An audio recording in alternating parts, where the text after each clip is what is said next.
क्षेत्राच्या लोकप्रिय खासदार रक्षाताई खडसे, त्याचप्रमाणे इथले लोकप्रिय आमदार चेनूभाऊ संचेती, देशपांडे साहेब, हरिभाऊ जावळे, संजय कुटे, माझे मित्र डॉक्टर खेडेकर, नगरपालिकेच्या अध्यक्षा, महाराष्ट्राचे आमच्या पक्षाचे जनरल सेक्रेटरी रामदास आंबटकर, मान्य जिल्हाधिकारी, मंचावर उपस्थित सर्व महानुभाव आणि उपस्थित सर्व बंधूंनो आणि भगिनींनो,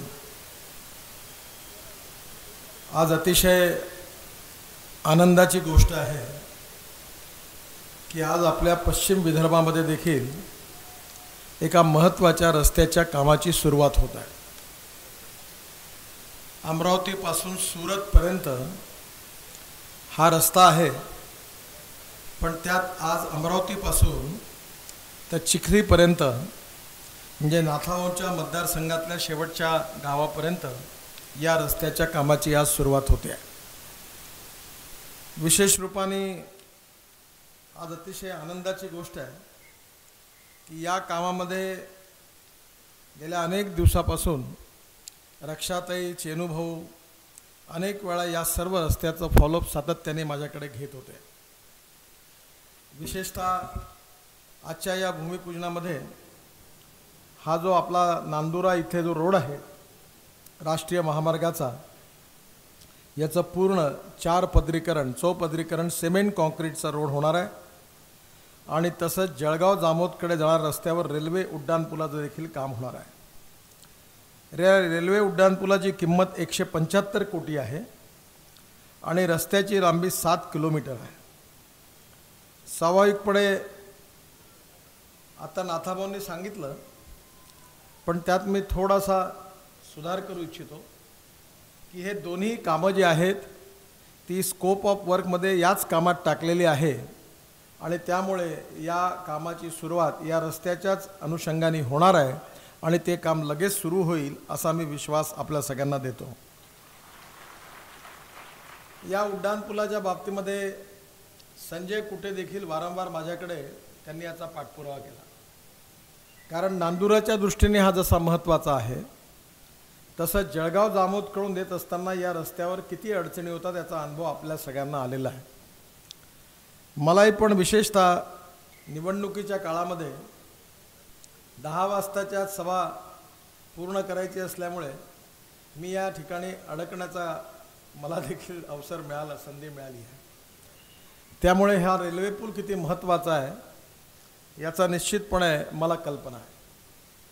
आम्ही यावर्षी आता येत्या डिसेंबर महिन्यामध्ये देशामध्ये एकाच वेळी 225 रेल्वे उड्डाणपुलाच्या बांधकामाची सुरुवात करायचं ठरवलेलं आहे आणि यामध्ये रेल्वेच्या उड्डाणपूल नसल्यामुळे किती त्रास होतो याची कल्पना निश्चितपणे मला आहे आणि माझा तर प्रयत्न हा आहे की संपूर्ण राज्यामध्ये असणारे जे रेल्वेचे उड्डाणपूल आहेत ते देखील पूर्ण करण्याकरता एखादी योजना आखण्याची गरज आहे। रस्त्यामुळे विकास होतो। मी माझ्याकडे जेव्हा महाराष्ट्रामध्ये मंत्री होतो तेव्हा चेनूभाऊ मला पूर्णाकाठच्या खोऱ्यामध्ये घेऊन गेले होते। नाबार्डचं कर्ज मंजूर झालं होतं आणि पूर्णाकाठचे रस्ते त्यातून सुटलेले होते। जिगावला मी आलो होतो। चेनूभाऊ माझ्याकडे आले आणि म्हणाले की हे राहून गेलं। मी अधिकाऱ्यांना बोलावलं, त्यांनी सांगितलं की नाबार्डची परवानगी मिळाली आहे साहेब, आता काही याच्यात जोडता येत नाही।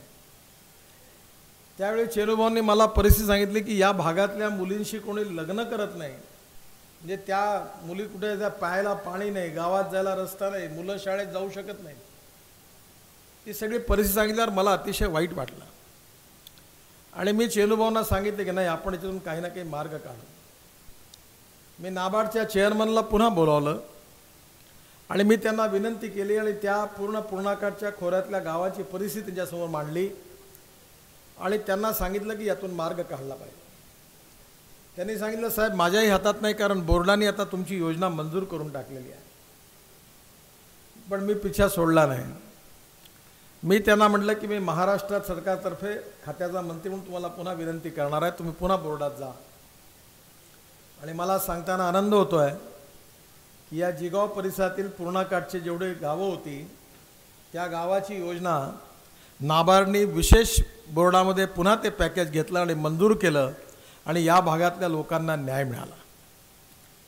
हे कार्य झालं म्हणजे आम्ही काही आपल्यावर उपकार केले असं नाही आहे. हे कामच आहे, हे आमचं कर्तव्य आहे की या देशातल्या जनतेला योग्य सुविधा मिळाल्या पाहिजे. 47 साली भारताला स्वातंत्र्य मिळालं आणि आज जवळ 67 वर्षाचा काळ लोटून गेलेला आहे. खरं म्हणजे आम्हाला राज्यकर्त्यांना या गोष्टीची एक प्रकारे संकोच व्हायला पाहिजे, लाज वाटली पाहिजे असा शब्द मी वापरत नाही. पण आजही आम्हाला चर्चा करावी लागते की गावात जायला रस्ता नाही, प्यायला पाणी नाही, गावात 24 तास वीज नाही, शेतकऱ्याच्या मालाला किंमत नाही आणि तरुण मुलाच्या हाताला काम नाही. हा देश श्रीमंत आहे पण या देशातली जनता गरीब आहे. कारण या बाबतीमध्ये विशेष करून कधी विचारच झाला नाही. ज्यावेळी मी महाराष्ट्रामध्ये मंत्री होतो तेव्हा अटल बिहारी वाजपेयी देशाचे प्रधानमंत्री होते. अटल बिहारीजींनी मला दिल्लीला बोलवलं आणि मला सांगितलं की नितीन, हिंदुस्थानचं प्रत्येक गाव मजबूत रस्त्याने जोडल्या गेलं पाहिजे अशी योजना तू तयार कर आणि राष्ट्रीय महामार्गाचं 4 लेनमध्ये रूपांतरित करणारी देखील योजना तयार कर. आणि हे माझं परमभाग्य आहे की अटलजींच्या आदेशाने मी एका कमिटीचा अध्यक्ष झालो आणि मी संपूर्ण देशाच्या प्रत्येक गावाला जोडणारी एक योजना तयार केली आणि त्या योजनेचं नाव मी अटल रस्ते विकास योजना ठेवलं. ज्यावेळी अटलजींसमोर प्रेझेंटेशन झालं तेव्हा त्यांनी म्हटलं मेरा नाम मत रखिए. मग मी बराच आग्रह केला पण अटलजी काही ऐकायला तयार नव्हते. पटवाजी त्यावेळी ग्रामीण विकास मंत्री होते. मग शेवटी प्रधानमंत्री ग्राम सडक योजना त्याचं नाव ठेवलं.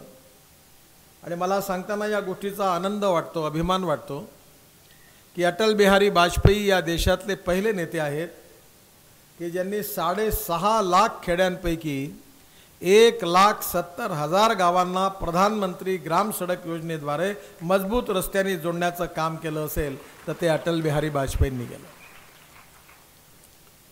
कधी गावं मजबूत रस्त्यांनी जोडण्याचा विचारच झाला नाही. आणि त्यावेळी जो रिपोर्ट कमिटीत दिला ज्यात नाबार्डचे अध्यक्ष होते, रिझर्व्ह बँकेचे डेप्युटी गव्हर्नर होते, त्यांनी सांगितलं की प्रत्येक गावात जर रस्ते झाले तर आपल्या देशातलं कृषी उत्पन्न 1,10,000 कोटी रुपयांनी वाढेल. शेतकरी आपला भाजीपाला, फळं, फुलं, दूध शहरामध्ये नेऊ शकतील, त्याला मार्केट मिळेल, गावातले मुलं शाळेत जाऊ शकतील. आणि म्हणून मी माझ्या ऑफिसमध्ये जेव्हा मी महाराष्ट्रात मंत्री होतो तेव्हा एक वाक्य माझ्या वाचण्यात आलं आणि ते वाक्य मी माझ्या ऑफिसमध्ये लिहून ठेवलं होतं. ते वाक्य होतं अमेरिकन प्रेसिडेंट जॉन केनेडी यांचं. हे वाक्य असं होतं की American roads are not good because America is rich, but America is rich because American roads are good. America धनवान आहे म्हणून अमेरिकातले रस्ते चांगले नाही झाले, तर अमेरिकेतले रस्ते चांगले झाले म्हणून अमेरिका धनवान झाली. आणि म्हणून हिंदुस्थानचा विकास करायचा असेल तर प्रत्येक गावात जायला रस्ता असला पाहिजे आणि मोठं नॅशनल हायवेचं नेटवर्क तयार झालं पाहिजे. पण आता केवळ नॅशनल हायवेच्या नेटवर्कने उपयोग होणार नाही, आता एक्सप्रेस हायवे बनवली पाहिजे. मी मंत्री होतो त्यावेळी मला मुंबई पुणे एक्सप्रेस हायवेचं बांधण्याची संधी मिळाली. मुंबईपासून पुण्यापर्यंत जायला 8 तास 9 तास लागायचे आणि ज्यावेळी मी सांगायचो की हे 2 तासात होणार आहे, 1.5 तासात 2 तासात होणार आहे, तर लोक मला हसायचे. पण मला विश्वास आहे की त्यावेळी मुंबई पुणे एक्सप्रेस हायवे पूर्ण झाला आणि त्यामुळे पुण्याचाही विकास झाला आणि आज पुणे आणि मुंबईतला प्रवास फक्त 2 तासाचा झाला. पण त्यावेळी मी 4 एक्सप्रेस हायवे करीन असं ठरवलं होतं. त्यातला एक एक्सप्रेस हायवे जो होता तो मुंबई पुणे होता, दुसरा मुंबई गोवा होता, तिसरा मुंबई अहमदाबाद होता आणि चौथा मुंबई नागपूर होता. मला सांगताना आनंद होतो आहे की मुंबई गोवा एक्सप्रेस हायवे तर आता नवीन करता येणार नाही कारण लँड अलाइनमेंट पुष्कळ प्रॉब्लेम्स आहेत. पण मुंबई गोवा रस्त्याला 4 लेन सिमेंट कॉन्क्रीटचा रोड बनवण्याचा मी निर्णय घेतला. 15 पुलाची कामं सुरू झालेली आहे आणि डिसेंबरच्या आत मुंबई ते गोवा हा 4 लेन सिमेंट कॉन्क्रीट रोडचं काम सुरू होईल आणि हा रोड निश्चितपणे एक 5,000 कोटी रुपयाचा एक चांगला रोड मुंबई गोवा 4 पदरी रस्ता निश्चितपणे महाराष्ट्राला मिळेल असा मी विश्वास देतो. या रस्त्याचं दुर्भाग्य असं आहे की या रस्त्यावर खूप अपघात होतात. आपल्या देशामध्ये 5 लाख अपघात होतात आणि 3 लाख लोकांचे हातपाय तुटतात आणि 1.5 लाख लोक मृत्युमुखी पडतात. आज रोडवर मोठ्या प्रमाणात ॲक्सिडेंट होऊन राहिलेले आहे आणि म्हणून 4 पदरीकरण करण्याची आवश्यकता आहे. आणि म्हणून मी असा निर्णय घेतलेला की जे 96,000 किलोमीटर राष्ट्रीय महामार्ग होता त्याला या डिसेंबर महिन्याच्या समाप्तीच्या आधी 96,000वरून आम्ही 1.5 लाख किलोमीटर राष्ट्रीय महामार्ग करणार आहे. 1.5 लाख किलोमीटर. मला नेहमी वाईट वाटतं, मी बद्रीनाथ केदारनाथच्या यात्रेला गेलो होतो. निशंक आमचे मुख्यमंत्री होते आणि मी त्या डोलीत बसलो होतो. रस्ते नाही, साफसफाई नाही, स्वच्छता नाही. मला खूप वाईट वाटलं. मी आल्याबरोबर निर्णय केला की बद्रीनाथ, केदारनाथ, गंगोत्री आणि यमुनोत्री या ठिकाणी 1000 किलोमीटरचा पूर्ण हिमालयाच्या पायथ्यावर नवीन रोड, ज्याच्यावर कुठेही पहाड कोसळणार नाही, कोणीही मरणार नाही, पावसाळ्यामुळे अडचण येणार नाही, असं 10,000 कोटी रुपये खर्च करून 1,000 कोटी रुपयाचे नवीन मार्गाचं भूमिपूजन मोदी साहेबांच्या हस्ते डिसेंबरच्या आत करून मी पूर्ण बद्रीनाथ, केदारनाथ, गंगोत्री, यमुनोत्रीचे रोड बांधायचं ठरवलं. भगवान गौतम बुद्धांचा जन्म ज्या ठिकाणी झालेला आहे नेपाळमध्ये लुंबिनी, तिथून बिहार आणि उत्तर प्रदेशमध्ये वाराणसी, सारनाथ, कुशीनगर ज्या ज्या ठिकाणी भगवान गौतम बुद्ध गेले होते तिथे एक बुद्ध सर्किट म्हणून नवीन रोड नेटवर्क आम्ही उभं केलेलं आहे आणि येत्या महिन्याभरात 4,000 कोटी रुपयाचे रोड त्या ठिकाणी आम्ही बांधकामाला सुरुवात करणार आहे. मी विश्वासाने सांगतो की महाराष्ट्रातले एक्सप्रेस हायवेचं मी दोघांचा दोन विसरलो. मुंबई, अहमदाबाद, मुंबई या ठिकाणी अहमदाबाद ते बडोदा या हायवेचं उद्घाटन मी पूर्ण झालेलं आहे. मलाच वेळ मिळाला नाही, पण येत्या 15-20 दिवसात अहमदाबादला जाऊन या रस्त्याचं उद्घाटन करणार आहे. आणि यावर्षी डिसेंबरच्या आत बडोदापासून मुंबईपर्यंत जवळपास 15,000 कोटी रुपयाचा नवीन express highway Mumbai to Baroda याचं टेंडर काढायचं देखील आम्ही ठरवलं आहे आणि 50% लँड एक्विजिशन पण झालेलं आहे. आणि मुंबई ते नागपूर हा प्रवास हा 7 तासात झाला पाहिजे असं माझं स्वप्न आहे. आणि त्यामुळे तुम्ही जर बुलढाणा जिल्ह्यातून लागलं तर तुम्ही 3.5 ते 4 तासात पोचाल मुंबईत. 3 तासात, 4.5 तासात. केवळ जाण्याकरता नाही, तर आपल्या जिल्ह्यातले फळं, फुलं, सगळं मुंबईत 3 तासात जाईल तर किती मार्केट मिळेल, शेतकऱ्याचा फायदा होईल. आणि म्हणून मला विश्वास आहे की पुढच्या येणाऱ्या नवीन फायनान्शियल इयरमध्ये महाराष्ट्र सरकारच्या सहकार्याने मुंबई ते नागपूर हा जवळपास 25,000 कोटी रुपये खर्च करून हाही पण रस्त्याचं काम आम्ही सुरू करायचं ठरवलेलं आहे. आणि हे काम आम्ही निश्चितपणे सुरू करू. जो विदर्भ आणि मराठवाड्याला मोठे किंमत, त्यातून चांगलं प्राधान्य मिळेल. आज या ठिकाणी विशेषतः अजून एक महत्त्वाचा रस्ता आहे ज्याच्या बाबतीमध्ये चेनुभाऊंनी वेळोवेळी मागणी केली आहे. मलकापूरचा आतला रस्ता देखील 4 लेनिंग होणार आहे. आणि मलकापूर, बुलढाणा, चिखली, देऊळगाव राजा, जालना आणि औरंगाबाद असं 217 किलोमीटरचा नवीन राष्ट्रीय महामार्ग घोषित करावा अशी मागणी वारंवार या जिल्ह्यातल्या आमदारांनी, विशेषतः चेनुभाऊंनी माझ्याकडे अनेक वेळा केली. मी आज घोषित करतो की हा 217 किलोमीटरला मी राष्ट्रीय महामार्ग म्हणून मंजूर करून 1,302 कोटी रुपयाचं हे काम या 6 महिन्याच्या आत सुरू होईल. सिमेंट कॉन्क्रीटचा रोड बांधून आम्ही कामाला सुरुवात करू असा विश्वास त्यांना देतो. खरं म्हणजे मी एवढ्या करोडोत बोलतो, तसेही नेत्यांवर पत्रकारांचा विश्वास कमी असतो. महाराष्ट्रातले लोक मला ओळखतात, पण मी जेव्हा नॉर्थ ईस्टमध्ये आता उद्या नागालँडला, परवा नागालँडला जाणार आहे आणि मी म्हणतो 1 लाख कोटीचे कामं करीन, तर पत्रकार माझ्याकडे पाहतात. त्यांना वाटते हे काहीतरी खोट्या गोष्टी पुंगळ्या सोडून चालले आहेत. तर मी पत्रकारांना सांगून देतो की माझं एक वाक्य तुमच्या डायरीत लिहून ठेवा आणि मी तारखेसहित दिलेला शब्द पूर्ण झाला नाही तर माझ्यावर अग्रलेख लिहायला तुम्ही मोकळ्या. एकही माझी घोषणा खाली जाणार नाही.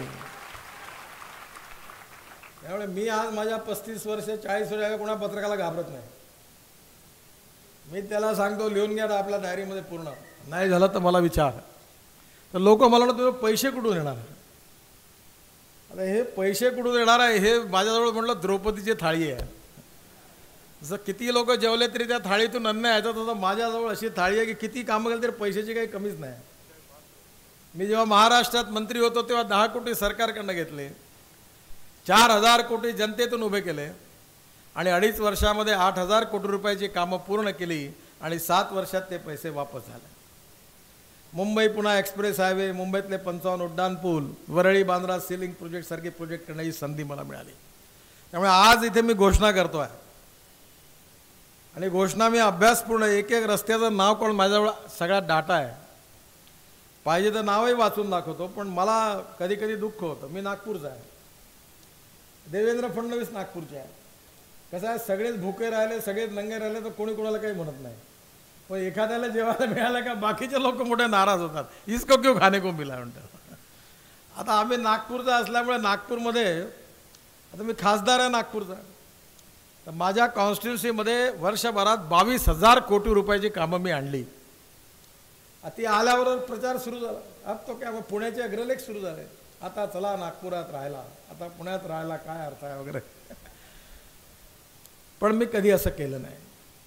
हे जरूर आहे की नागपूरचा असल्यामुळे नागपूर आणि तिकडल्या जिल्ह्याची जबाबदारी तर माझी आहेच, पण विदर्भाच्या विकासाचीही जबाबदारी माझी आहे आणि महाराष्ट्राच्याही विकासाची जबाबदारी माझ्यावर आहे. मी दिल्लीमध्ये महाराष्ट्राचा ॲम्बॅसेडर आहे आणि म्हणून मी कुठल्याही महाराष्ट्रातल्या जिल्ह्यावर अन्याय करणार नाही. जेव्हा सर्व महाराष्ट्रामध्ये, मी कालच सांगितलं, एका मराठी IBN लोकमतवर इंटरव्ह्यू सुरू झाला त्यावेळी सांगितलं की मी 5 वर्षाच्या आत महाराष्ट्रात 1,50,000 कोटी रुपयाची कामं करणार आहे. 1,50,000 कोटी. पण माझ्या हिशोबात हे कमी झाला आहे. नाथा भाऊ, मी जी कामं करणार आहे ती अजून 50,000 कोटी जास्त आहे.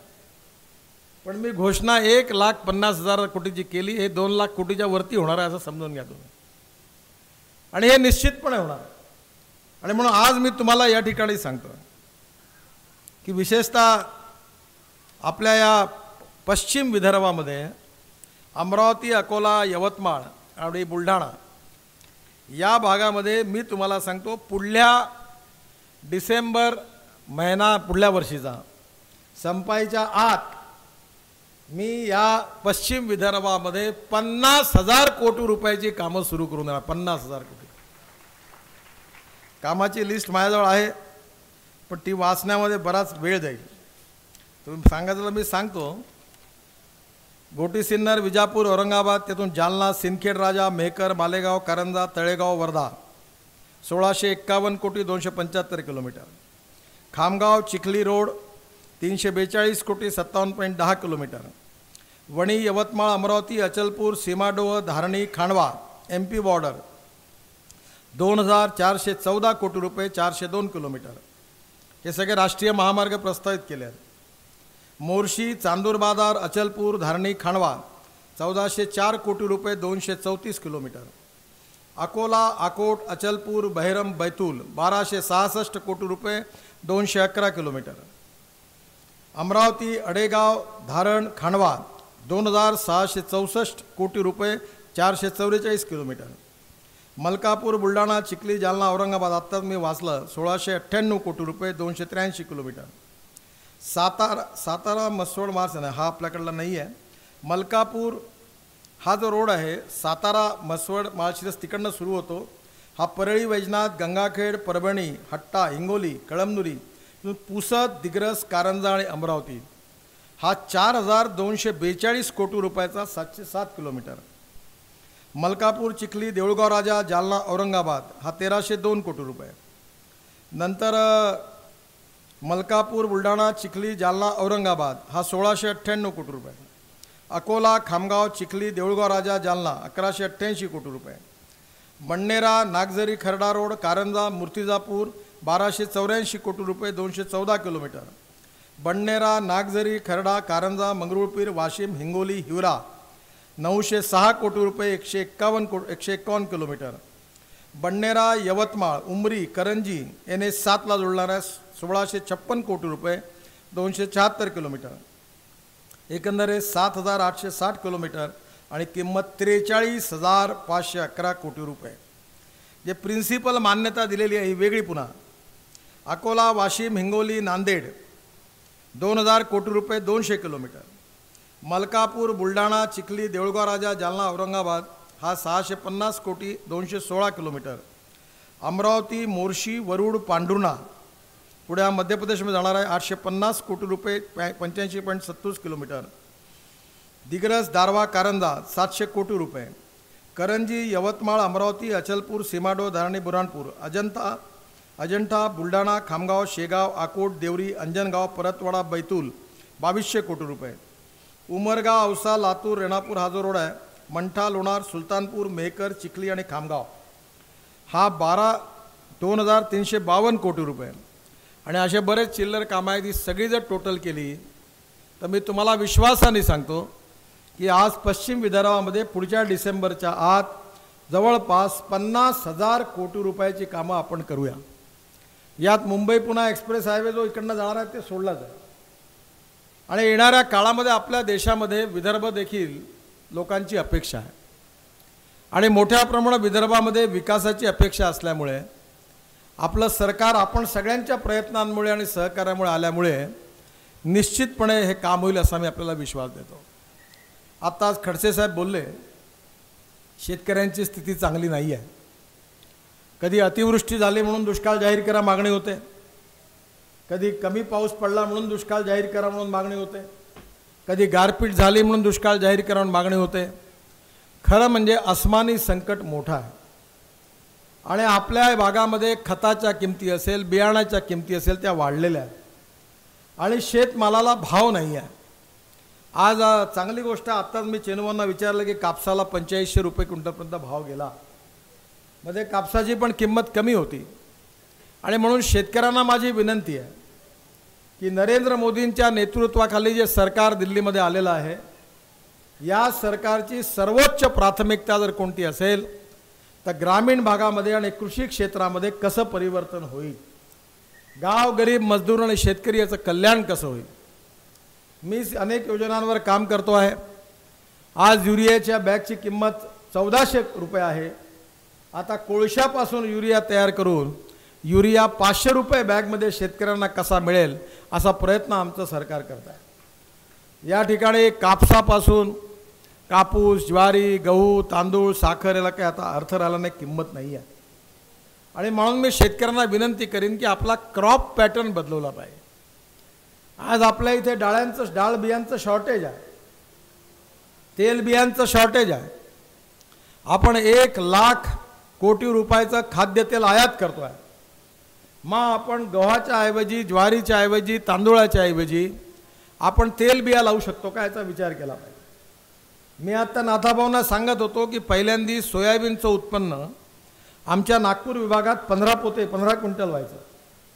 मग अकोला, बुलढाणा, वाशिममध्ये 14-15 क्विंटल आमचं कमी होत गेलं आणि नाथाभाऊ आता आमच्याकडे 1.5 आणि 2 क्विंटल उत्पन्न होऊन राहिलं. कारणच कळत नाही की सोयाबीनचं उत्पन्न कमी का झालं. आज सोयाबीन परवडत नाही, गहू तांदूळाला भाव नाही, साखरेचे भाव कोलमडलेले आहे आणि त्यामुळे शेतकऱ्यासमोर एक गंभीर संकट आहे. मी विशेष रूपाने धन्यवाद देईन नाथाभाऊ तुम्हाला आणि तुमच्या सरकारला, देवेंद्र फडणवीस आणि चंद्रशेखर बावनकुळेंना की विदर्भ आणि मराठवाड्यामध्ये ज्यांना विजेच्या पंपाचे कनेक्शन्स मिळाले नव्हते असे 5 लाख विजेच्या पंपाचे कनेक्शन वेटिंग लिस्टवर होते. आपल्या महाराष्ट्राच्या सरकारने 2,000 कोटी रुपयाची प्रोव्हिजन केली आणि पुढल्या जून महिन्याच्या आत विदर्भ आणि मराठवाड्यातल्या सगळ्या शेतकऱ्यांना विजेच्या पंपाचे कनेक्शन मिळणार आहे. याची जोरदार त्यांनी कारवाई सुरू केली. मी यांना धन्यवाद देतो. त्याचबरोबर पश्चिम विदर्भातल्या आमदारांना आणि जनतेला माझी विनंती आहे की आपल्याकडे जेवढा पाऊस पडतो त्यातलं 70% पाणी समुद्रामध्ये वाहून जातं. 15 ते 20% पाणी आपण तलावामध्ये किंवा डॅममध्ये अडवतो आणि 15 ते 20% पाणी जमिनीच्या आत जातं आणि 70% पाणी समुद्रात वाहून जातं. आपल्या देशामध्ये लँड ॲक्विजिशनच्या कायद्याला काही लोकांनी राजकीय दृष्टिकोनातून विरोध केला पण 80% जमीन जी ॲक्वायर्ड होते ती केवळ सिंचनाकरता होते. तुम्ही आता चेनुभाऊंनी ज्या बुलढाणा जिल्ह्यातल्या प्रकल्पाचा उल्लेख केला, त्याला राष्ट्रीय प्रकल्प म्हणून मान्यता द्यावी, माझ्या हातात नाही आहे, पण मी जरूर यावर प्रयत्न करीन. त्या सगळ्या प्रकल्पामध्ये 80% जमीन आपल्याला फक्त सिंचनाकरता ॲक्वायर करावी लागते. देशामध्ये सिंचनामध्ये सगळ्यात मागे असलेलं राज्य झारखंड आहे, तिथलं सिंचन 5.6% आहे, आणि लास्ट बट वनमध्ये नंबर महाराष्ट्राचा आपलं 16.8% आहे. मध्य प्रदेशमध्ये 33% आहे. बाबासाहेब आंबेडकर, महात्मा फुले, शाहू महाराजांचं नाव घेऊन महाराष्ट्रात राज्य 10 वर्षात गेलं, पण महाराष्ट्रातला कृषी विकासाचा दर मायनस आहे. आणि बाजूच्या मध्य प्रदेशमध्ये शिवराज सिंग चौहानांच्या नेतृत्वाखाली कृषी विकासाचा दर 23% आहे. कारण विहिरी झाल्या, पंपाचे कनेक्शन मिळाले आणि शेतकऱ्याच्या शेतीला पाणी मिळालं. आणि म्हणून महाराष्ट्र सरकारने जलशिवाराची योजना आणली की धावणाऱ्या पाण्याला चालायला लावा, चालणाऱ्या पाण्याला थांबायला लावा, आणि थांबलेल्या पाण्याला जमिनीला प्यायला लावा. विहिरीला 24 तास पंप चालला पाहिजे आणि 24 तास वीज मिळाली पाहिजे, आणि ड्रीप इरिगेशनच्या द्वारे हे पाणी दिलं गेलं पाहिजे, अशी योजना सरकारने आखली. पण मी तुम्हाला सांगणार आहे की आता शेतकऱ्याला देखील नवीन नवीन दृष्टिकोन स्वीकारले पाहिजे. यावेळी आमच्या कृषी प्रदर्शनामध्ये आम्ही इस्रायलच्या तज्ज्ञांना बोलवलेलं आहे. आणि नाथाभाऊ, मी आत्ता नुकताच राजस्थानमध्ये जाऊन आलो. वसुंधरा राजेंच्या मतदारसंघात रस्त्याच्या आणि पुलाच्या उद्घाटनाकरता गेलो होतो. राजस्थानच्या वाळवंटामध्ये इस्रायलच्या सहकार्याने हे जे आपलं कोणतं ऑइल आहे, छोटं फळ असतं ते ऑलिव्ह ऑइलची लागवड झाली, आणि ऑलिव्ह ऑइलचं पूर्ण तेल एक्सपोर्ट होणार आहे. 3 वर्षात झाड आल्यानंतर दरवर्षी ते ऑलिव्ह ऑइल निघतात. आणि म्हणून सोयाबीन, ऑलिव्ह, भुईमूग, जवस, करडी, सूर्यफूल या तेल बियांना प्रोत्साहन देणारं धोरण आखण्याची गरज आहे. नाथाभाऊ जरूर त्याच्यावर विचार करतील. आणि त्याचबरोबर तूर, मूग, उडीद या दाल बियांची जास्तीत जास्त लागवड व्हावी याकरता आपल्याला विचार करण्याची आवश्यकता आहे. आणि या दोन्ही पिकांवर आपण विशेष करून लक्ष दिलं पाहिजे. पण नाथाभाऊ, आता याच्या पलीकडे जाऊन आम्ही यावरच्या कृषी आमच्या याच्यात विचार ठेवलेला आणि त्या कामावर पुढे गेलो आहे की आज शेतकरी प्लास्टिक तयार करू शकतो, शेतकरी वीज तयार करू शकतो, शेतकरी पेट्रोल डिझेल तयार करू शकतो, शेतकरी गॅस तयार करू शकतो, आणि शेतकरी आता प्लास्टिक तयार करू शकतो. आणि हे सगळं ज्यांना पाहायचं आहे तुम्ही नागपूरला या. शेतकऱ्यांनी तयार केलेल्या इथेनॉलवर 100% इथेनॉलवर चालणारी बस नागपूरमध्ये सुरू आहे. आणि पुढच्या 3 महिन्यात 50 बसेस केवळ 100% इथेनॉलवर चालणाऱ्या नागपुरात आम्ही सुरू करतो आहे. म्हणजे या देशातला शेतकरी, आणि जवळपास तुमच्या बुलढाणा जिल्ह्याला जेवढी वीज लागते तेवढी वीज तर आम्हीच तयार करतो, शेतकरी तयार करतात. आणि मग आता येणाऱ्या काळामध्ये मोलायसेसपासून इथेनॉल आणि इथेनॉलपासून बायोप्लास्टिक तयार होतं. ही जी मिनरल वॉटर आहे, बिस्लरी बॉटल, अमेरिकेने प्लास्टिक म्हणजे जे केमिकल प्लास्टिक आहे त्याच्यावर बंदी घातली आहे. आणि इथेनॉलपासून तयार होणारं जे बायोप्लास्टिक आहे त्याचाच फक्त पॉटल्या बनल्या पाहिजे. ते 3 दिवसात डिग्रेडेबल प्लास्टिक आहे, 3 दिवसात त्याची माती होते. आणि म्हणून माझी आपल्याला विनंती आहे की आपल्या इथे धानाचा तणस, पराठ्या, तुराट्या, बगास, ऊस काढल्यानंतर जे चिपाड आहे ते, मका, शुगर बीट, शक्करकंद, स्वीट सोरगम, गोड ज्वारी, मोलायसेस आणि म्युनिसिपल वेस्टपासून आपण ग्लास, मेटल आणि प्लास्टिक वेगळं केलेला जो कचरा आहे त्याच्यापासून इथेनॉल तयार होतं. इथेनॉलवर ट्रक चालू शकतात, इथेनॉलवर बसेस चालू शकतात, इथेनॉलवर स्कूटर चालू शकतात. मी या खात्याचा मंत्री आहे. मी इथेनॉलचे स्टँडर्ड पक्के केलेले आहे, बायोडिझेलचे स्टँडर्ड पक्के केले आहे, बायो CNGचे केलेले आहेत. हे शक्य आहे. आम्ही नागपूर शहराचं पाणी, संडासचं, टॉयलेटचं पाणी 18 कोटी रुपयात महाराष्ट्र राज्य वीज मंडळाला रिसायकलिंग करून विकलं आहे. आता त्या पाण्यातून मिथेन काढायचा. मिथेनवरून CO2 वेगळा करायचा आणि पुढल्या काळात नागपूरच्या 50 बसेस या त्या पाण्यावरून निघणाऱ्या गॅसवर आम्ही चालवणार आहे। आणि 2 वर्षाच्या आत तुमच्या गाड्या ज्या आहेत पेट्रोलवर चालणाऱ्या, डिझेलवर चालणाऱ्या, स्कूटरवर ज्या बाईक आहेत, ज्या मोटरसायकल आहे, त्या 2 वर्षाच्या आत तुमच्या सर्व गाड्या इलेक्ट्रिकवर चालतील अशी आम्ही लिथियम आयन बॅटरी शोधली आहे। Innovation, entrepreneurship, e governance and technology, आमच्या इस्रोच्या सायंटिस्टनी सॅटेलाइट आणि रॉकेट सायन्स करता लिथियम आयन बॅटरी शोधली। मी मुंबईमध्ये लंडनमध्ये गेलो होतो, इंग्लंडमध्ये हिंदुजांनी इलेक्ट्रिक बस तयार केली, 2.5 कोटी रुपये किंमत होती। मी म्हणलं एवढी किंमत का बरं आहे? ते म्हणाले लिथियम आयन बॅटरीची किंमत 55 लाख रुपये। मी वापस आल्यानंतर असंच अस्वस्थ होतो की कसं करता येईल। अचानक विमानात मी एक मासिक वाचलं की आपल्या जे स्पेस सायंटिस्ट आहे, रॉकेट आणि सॅटेलाइट याच्यावर संशोधन करणारी इस्रो नावाची संस्था आहे, त्यांनी लिथियम आयन बॅटरी तयार केली आहे सॅटेलाइट करता आणि रॉकेट करता। मी इस्रोचे डायरेक्टर, सगळे सायंटिस्ट, ARAIचे ऑटोमोबाईल इंजिनियर, CRT सगळ्यांना एकत्र दिल्लीत बोलवलं आणि मी त्यांना विचारलं की का तुम्हाला आपली बस, आपली स्कूटर, बाईक, कार इलेक्ट्रिकवर चालवण्याकरता लिथियम आयन बॅटरी तुम्हाला शोधता नाही येणार?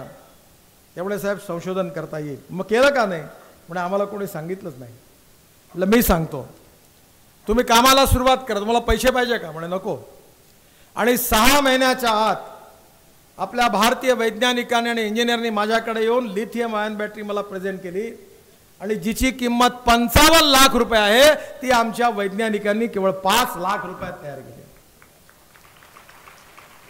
1 लिटर पेट्रोल 80 रुपये, 1 लिटर डिझेल 60 रुपये आणि तेवढंच इलेक्ट्रिसिटी 12 रुपये।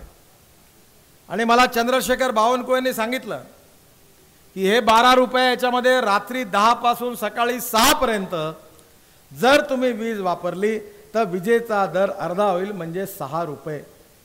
80 रुपयाचं पेट्रोल बरोबर 6 रुपयाची वीज।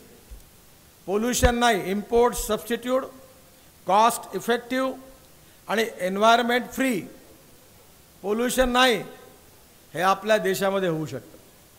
आणि म्हणून नरेंद्र मोदींच्या नेतृत्वाखाली 500 रुपये दुधाची बॅग देणं, इलेक्ट्रिकवर बसेस चालवणं, आणि मी आता पुढच्या महिन्यात पार्लमेंटच्या सदस्यांकरता 2 इलेक्ट्रिक बसेस तयार करून पार्लमेंटला डोनेट देणार आहे। आणि 20 बसेसचा पायलट प्रोजेक्ट पुण्याला सुरू केला आहे। हे जे STच्या बसेस आहेत ना, हॉर्न सोडून सगळं वाजतं त्याच्यात ते देशातल्या 20 बसेसचं इलेक्ट्रिफिकेशन सुरू आहे। त्याचा पायलट प्रोजेक्ट पूर्ण झाल्यानंतर बुलढाणा खामगावमध्ये चालणाऱ्या ST जर इलेक्ट्रिकवर चालल्या तर तुमचे STचे दर 50% कमी झाल्याशिवाय राहणार नाही। येणाऱ्या काळामध्ये आपल्या ग्रामीण भागातल्या लोकांचं जीवन कसं सुसह्य होईल, शेतकऱ्याचं जीवन कसं सुसह्य होईल, शेतीला पाणी कसं मिळेल, शेतमालावर प्रक्रिया करणारे उद्योग कसे स्थापन होतील आणि शेतकऱ्याला प्रशिक्षण देऊन त्याला टेक्नॉलॉजी त्याच्यापर्यंत कशी पोहोचवता येईल, हाच आमचा प्रयत्न आहे। 1.5 वर्ष झालं सरकार येऊन, लगेच लोक विचारतात चांगले दिवस आले का? चांगले दिवस तर मी एकदा परवा एका आज तकच्या चॅनलवर माझा इंटरव्ह्यू होता, मी म्हटलं चांगले दिवस कधीच येणं कठीण आहे म्हटलं, कारण आमच्या राजकारणात सगळेच अतृप्त आत्मे आहेत म्हटलं। जो नगरसेवक असतो तो दुखी आहे कारण त्याला आमदारकीचं तिकीट मिळालं नाही, ज्याला आमदारकीचं तिकीट झालं तो दुखी आहे कारण त्याला मंत्री केलं नाही, ज्याला मंत्री केलं तो दुखी आहे त्याला चांगलं खातं मिळालं नाही, ज्याला चांगलं खातं मिळालं तो दुखी आहे कारण त्याला खासदार व्हायचा आहे, जो खासदार झाला तो दुखी आहे कारण त्याला चांगलं मंत्रिमंडळात खातं मिळालं नाही, आणि ज्याला खातं मिळालं तोही दुखी आहे। म्हणजे राजकारणामध्ये की आपण इथे कोणी समाधानी कधीच नसतो। ज्याच्याजवळ सायकल आहे त्याला स्कूटर पाहिजे, स्कूटर आहे त्याला मोटरसायकल पाहिजे, मोटरसायकल त्याला गाडी पाहिजे, गाडी आहे त्याला मर्सिडीज पाहिजे, मर्सिडीज आहे त्याला हेलिकॉप्टर घ्यायचा, हेलिकॉप्टरला विमान घ्यायचा। त्यामुळे समाधान हे मान्यावर आहे। आणि म्हणून चांगले दिवस येणार आहे याचा अर्थ गरीब माणसाचं जीवन सुसह्य झालं पाहिजे। महागाई 18.6% गेली होती, आज 5.6% आहे। कांद्याचा आणि डाळीचा संबंध आर्थिक धोरणाशी नाही आहे, हा डिमांड अँड सप्लायशी आहे। आपल्याला गोडाऊन उभे करावे लागतील, प्री कूलिंग प्लांट करावं लागतील, स्टोरेज सिस्टीम उभी करावी लागेल। एवढंच नाही तर नवीन नवीन प्रयोग वापरावे लागतील. नाथाभाऊ, आत्ता आपण रशियाबरोबर करार केला आणि अणुशक्ती आयोगाने एक टेक्नॉलॉजी शोधलेली आहे, इरिडेशन. त्याच्यामध्ये इरिडेशनमध्ये असं आहे की कांदा जर त्यातून पास केला तर 6 महिने कांद्याचं शेल्फ लाईफ वाढतं, केळ्याचं शेल्फ लाईफ वाढतं. आणि रशियन सरकारने 200 कोटीचा एक प्रकल्प, याप्रमाणे 20 प्रकल्पला मंजुरी दिलेली आहे. त्यातले 3 प्रकल्प महाराष्ट्रात उघडणार आहे. आणि आपली केळी, आपली संत्र आपल्याला 6-6 महिने स्टोअर करता येईल. आणि मग येणाऱ्या काळामध्ये pre cooling plant, cold storage, godowns, 20% फळं भाजीपाला सडून जातो. आणि हे सगळं काम करण्याची आवश्यकता आहे. हा देश बदलला पाहिजे आणि हा देश जगातली एक महाशक्ती झाला पाहिजे. हा धनवान देश आहे पण जनता गरीब आहे. धनवान देश आणि जनतेचं जीवन देखील सुसह्य झालं पाहिजे. ही संकल्पना घेऊन आम्ही सगळेजण प्रयत्न करतो आहे. नद्यांमधून आम्ही विमानं, पाण्यावर उतरणारी विमानं आणणार आहोत. पाण्यावर चालणारी बस विकत घेतली आम्ही, जी रोडवर चालते आणि पाण्यावरही चालते. कॅटरमेरन, हॉवरक्राफ्ट, सी प्लेन्स. आणि एवढंच नाही तर तुमच्या पूर्णा नदीला देखील इनलँड वॉटरवेजमध्ये आम्ही कन्वर्ट करणार आहोत. येणारा पार्लमेंटच्या अधिवेशनात बिल आहे. चेनूभाऊ, बुलढाणा जिल्ह्यातल्या सगळ्या नद्या त्यात घेतल्या, महाराष्ट्रातल्या सगळ्या नद्या घेतल्या आणि या नद्यावरून आता ट्रॅफिक सुरू होणार आहे. जर तुम्ही रोडवरून गेले तर ₹1.5 खर्च येतो आणि तुम्ही जर रेल्वेने गेले तर ₹1 येतो आणि पाण्यावरून गेले तर 25 पैसे खर्च येतो. 5 वॉटरवेजचं काम आम्ही सुरू केलेलं आहे. गंगेत वाराणसीपासून हल्दियापर्यंत 1620 किलोमीटर आणि वाराणसी, हल्दिया आणि साहेबगंज, झारखंडमध्ये 3 मल्टीमोडल हब बनणार आहेत. रेल्वेही आहे, रोड आहे आणि पाणी आहे. आम्ही बार्जेसची फॅक्टरी टाकतो आहे. महानदीमध्ये 60 मिलियन टन कोळशाचं उत्पन्न आहे. ते 300 मिलियन टन जाऊन सगळा कोळसा महाराष्ट्र आणि गुजरातमध्ये आम्ही पाण्यावरून बार्जेसमधून आणणार आहे. पुष्कळ मोठं काम केलेलं आहे. आणि लवकरच तुम्हाला 6 महिन्यातच तुमच्या पाण्यामध्ये तलावात विमानं उतरतील. तुम्हाला एअरपोर्टची गरज राहणार नाही. जसं एअरपोर्ट आहे तसं वॉटर पोर्ट आणि बस पोर्ट आणि रिव्हर पोर्ट देखील आम्ही बनवणार आहे. मी आत्ता हेलिकॉप्टरवरून नांदुऱ्याचं ST स्टँड पाहिला. सुरतमध्ये, बडोदामध्ये 5 स्टार हॉटेलसारखे ST स्टेशन झालेले आहे. मी या खात्याचा मंत्री आहे. परिवहन विभागाकडनं जेवढे असे चांगले स्टेशन करायचे आहे त्याच्याकरता कन्सल्टन्सी डिझायनिंग करता 2.5% द्यायला आम्ही तयार आहे. आणि लवकरच मी एक कॉर्पोरेशन तयार करणार आहे.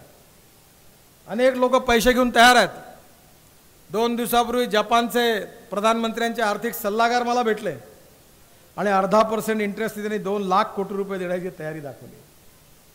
जगामधले pension fund, insurance fund, America, Canada, Korea, Japan, चीन लाईन घेऊन उभ्या आहे. पण नेतृत्वाला विकासाची दृष्टी तर असली पाहिजे आणि दृष्टी असली तर काम करण्याची शक्ती असली पाहिजे.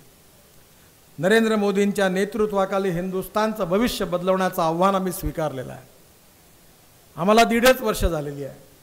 पण 5 वर्षाच्या आत शेतकरी, शेतमजूर, गाव, गरीब, मजदूर या सगळ्यांना सुखी कसं करता येईल आणि सगळ्यात महत्त्वाची गोष्ट म्हणजे रोजगार कसा निर्माण करता येईल. ग्रामीण भागातल्या शेतकऱ्याच्या तरुण मुलाच्या हाताला काम कसं मिळेल. आणि मी ठरवलं आहे की आमच्या डिपार्टमेंटमध्ये 5 वर्षामध्ये 50 लाख युवकांना आम्ही रोजगार देणार. 50 लाख. चेनूभाऊ, हा रस्ता तर बांधणारच आहे पण मी आता 5,000 कोटी रुपये झाडं लावण्याकरता ठेवली आहे. या प्रत्येक कामामधला 1% कॉन्ट्रॅक्टचा पैसा वेगळा काढलेला आहे. प्लांटेशन, ट्रान्सप्लांटेशन, ब्युटिफिकेशन आणि मेंटेनन्स. हा रस्ता चांगला करा. अतिक्रमण काढा, कोणाचंही असो, भाजपाला जो कोण उतरून नका ते, कोणाचं ऐकू नका. रस्त्याला झाडं लावा, मध्ये ग्रीनरी तयार करा आणि बुलढाणा जिल्ह्यातल्या हजारो मुलांना सांगा नर्सरी उघडा, रस्त्याच्या बाजूला झाडं लावा. पण बदमाशी नाही चालणार. मी सॅटेलाईटवरून, गगन सॅटेलाईटवरून एक झाड मोजणार आहे. जेवढे झाड मोजेल तेवढे पैसे मिळतील. 5,000 कोटी रुपये या कामाकरता खर्च करणार आहे. नाथाभाऊंना तुम्हाला माझी विनंती आहे की महाराष्ट्रामधल्या ग्रामीण भागातल्या तरुण मुलांना नर्सऱ्या उघडायला लावा. त्यांना मी झाडं लावण्याचं प्लांटेशन, ट्रान्सप्लांटेशन काम द्यायला तयार आहे. 5,000 कोटी रुपये मला 5 वर्षात खर्च करायचे आहे. बिलकुल 100%. आणि म्हणून माझी विनंती आहे की पुढल्या 5 वर्षामध्ये 50 लाख युवकांना रोजगार देणं आणि या देशाचा GDP 2% वाढवणं हे टार्गेट आम्ही समोर ठेवलेलं आहे. कठीण नाही आहे. माझ्या खात्यामध्ये जेवढे 12 मेजर पोर्ट आहे आणि जेवढ्या कॉर्पोरेटच्या घाट्यात होत्या, मी मागच्या वेळी सगळ्या चेअरमनला बोलावलं. म्हटलं पुढच्या मार्चमध्ये प्रॉफिट दाखवा, नाही तर सामान गुंडाळून घरी जा. आणि तुम्हाला आश्चर्य वाटेल की 12 major port, shipping corporation, dredging corporation, Cochin shipyard सगळे प्रॉफिटमध्ये. आणि या वर्षीचा आमचा प्रॉफिट 6,000 कोटी रुपयापेक्षा जास्त आहे. 6,000 कोटी रुपये बदलू शकतं. आणि हे बदलवण्याचा प्रयत्न आहे तुमच्या आशीर्वादाने. तुम्ही रक्षाताईंना निवडून दिलं, चेनूभाऊला निवडून दिलं, तुम्ही डॉक्टर कुटेंना निवडून दिलं आणि म्हणूनच आम्हाला काम करण्याची संधी मिळाली.